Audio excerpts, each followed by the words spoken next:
Hola mignate. Bonjour à tous. Bienvenue sur mon podcast. Je suis Christelle Nadia Fotso. Aujourd'hui, je devais vous diffuser mon interview avec l'exceptionnelle, la sublime Yasmine Chouaki. Je ne pourrais pas le faire. Les événements de cette semaine ont changé la donne. Permettez-moi de vous expliquer rapidement pourquoi le timing. Eh bien, le timing est désormais notre allié. Il y a des moments dans la vie où quelque chose bascule, où l'on cesse d'être la personne qui frappe aux portes pour devenir celle dont on attend l'appel. Cette semaine, ce basculement s'est produit. Pendant des années, j'ai couru après la vérité. La vérité sur la fin de vie de mon père, sur son testament, sur tellement de choses. J'ai supplié des institutions, des tribunaux, mendier des réponses et parfois même de l'aide. Vous en avez été les principaux témoins. Mais parfois, il suffit de poser les bonnes questions aux bonnes personnes, au bon moment, pour que tout s'effrite. Et quand je dis tout, je parle de châteaux de cartes soigneusement construits depuis des années. Après avoir envoyé mes plaintes aux Nations Unies et à l'Union africaine, cette semaine, j'ai envoyé quelques lettres. Des questions simples, directes. Le genre de questions auxquelles on peut répondre par oui ou par non. Et vous savez ce qui est fascinant? Quand quelqu'un a quelque chose à cacher, il ne peut pas s'empêcher d'en dire plus, même en ne disant rien. Les réponses que j'ai reçues, eh bien, disons que certaines personnes se sont révélées bien plus qu'elles ne le pensaient. Il y a une énorme différence entre nous n'avons rien et nous ne pouvons pas vous dire si nous avons quelque chose. Cette différence dit tout.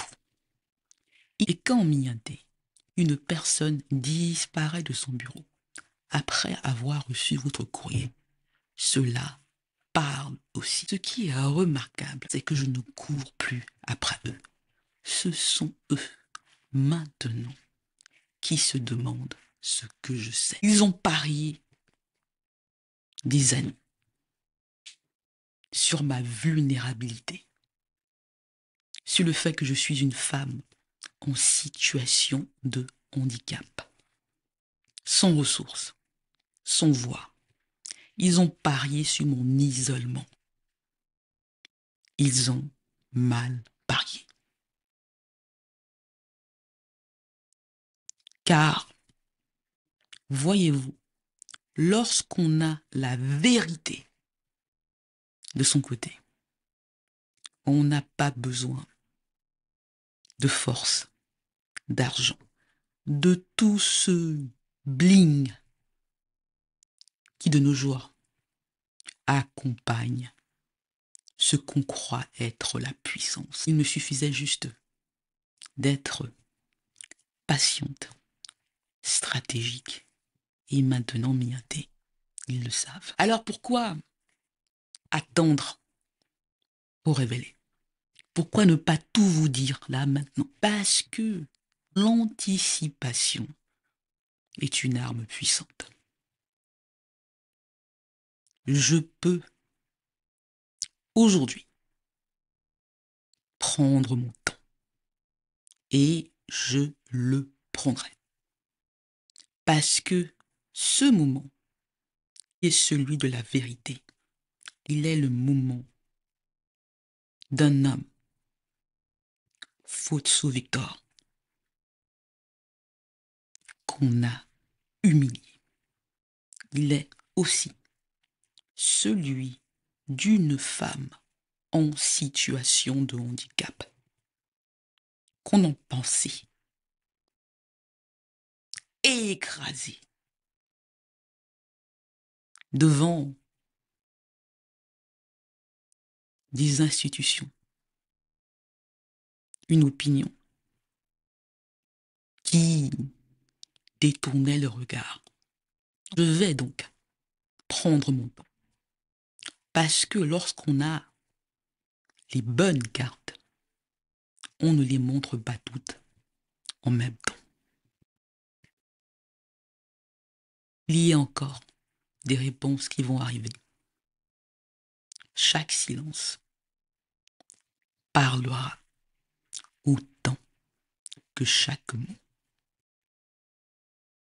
Et surtout, beaucoup de personnes passeront un week-end très difficile. Donc, Mianté, l'entretien avec Yasmine Chouaki sera diffusé au bon moment.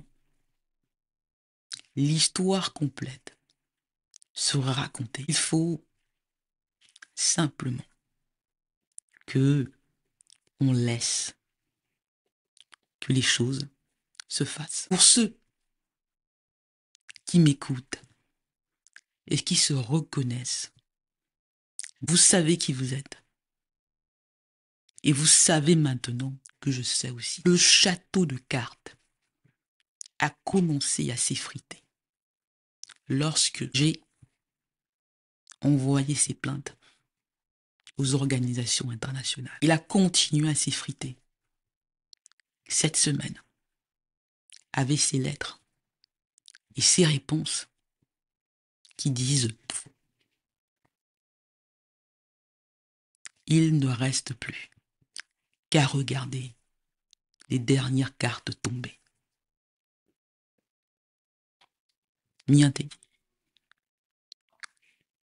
je dois remercier ceux d'entre vous qui ont toujours été avec moi. Le Douta a agi. On devait toujours arriver ici. Profitons de ce moment. Prenons notre temps. Et les dernières volontés de Fotso Victor, quoi qu'il fasse, quoi qu'il dise, seront respectées. N'oubliez pas de vous abonner et cette aventure continue. Bon week-end, Mianté. À lundi.